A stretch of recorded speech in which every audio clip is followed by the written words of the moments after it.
Welcome to Neeti Katha Kids.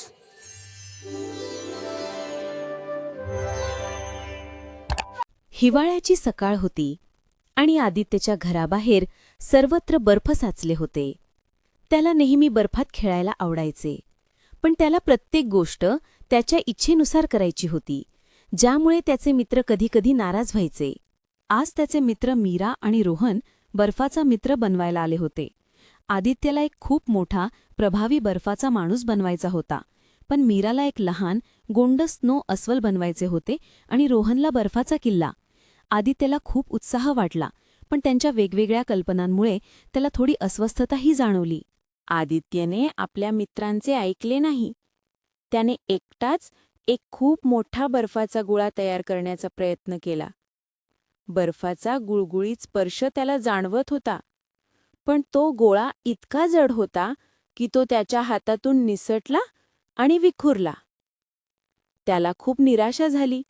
त्याचा चेहरा रागाने लाल झाला. तो पुन्हा प्रयत्न करू लागला, तरीही एकटाच. त्याचे हात थंडीने बधीर झाले होते आणि त्याला एकाकीपणा जाणवत होता. थोड्याच वेळात त्याने पाहिले की मीरा आणि रोहन एकत्र मिळून एक लहान मजेदार बर्फाचे प्राणी बनवत होते आणि ते हसत होते.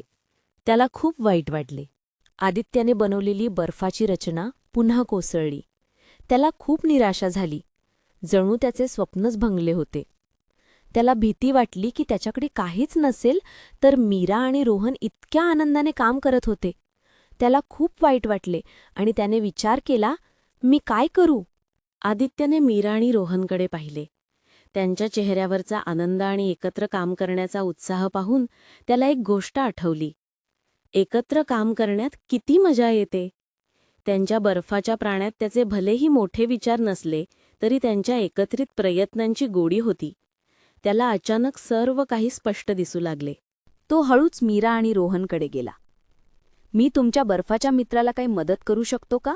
त्याने विचारले. त्याने आपली लाल रंगाची मफलर त्यांच्या बर्फाच्या मित्रासाठी दिली. एकत्र काम करत असताना त्याचे हात आता थंडीने बधीर झाले नाहीत, तर उबदार वाटले. त्यांनी एकत्र मिळून त्यांच्या छोट्या बर्फाच्या मित्राला एक सुंदर हसरे तोंड आणि चमकणारे डोळे दिले. तो त्यांचा सर्जनशील मित्र बनला. आदित्यला खूप आनंद झाला. त्याला समजले की सर्जनशीलतेमुळे आनंद मिळतो आणि एकत्र काम केल्याने खूप मजा येते. त्यांच्या चेहऱ्यावर आनंद आणि समाधान स्पष्ट दिसत होते.